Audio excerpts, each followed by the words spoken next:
Malaysia প্রবাসী আমাদের বাংলাদেশে ভাই বোনরা আছেন, আপনাদের জন্য একটা খুব বড় সুখবর আছে।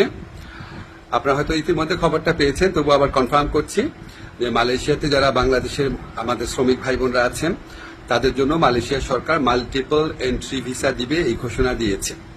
এটা অফিসিয়ালি কনফার্ম করা হয়েছে। আমরা যখন গত মে মাসে মালয়েশিয়াতে সফর করি তখন মালয়েশিয়ার যে স্বরাষ্ট্রমন্ত্রী আছে ওনার সাথে আমার এবং আমাদের যে ডেলিগেশন টিম ছিল আমাদের মিটিং হয়েছিল। আমরা ওনাকে খুব স্ট্রংলি বলেছিলাম যে দেখেন, অন্য কোনো দেশের শ্রমিকের জন্য আপনার সিঙ্গেল এন্ট্রি ভিসা দেয় না, অন্য সবাইকে দেয় মাল্টিপল এন্ট্রি ভিসা, শুধু আমাদেরকে দেয় সিঙ্গেল এন্ট্রি ভিসা।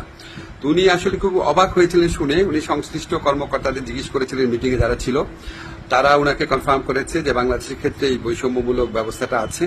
তো উনি এটা শুনে সাথে সাথে নির্দেশ দিয়েছিলেন।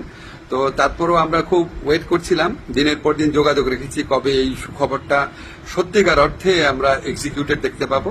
তো আমরা কনফার্ম হয়েছি মালয়েশিয়া সরকার এখন থেকে আমাদের যারা বাংলাদেশি শ্রমিক ভাইরা আছেন তাদেরকে মাল্টিপল এন্ট্রি ভিসা দিবেন।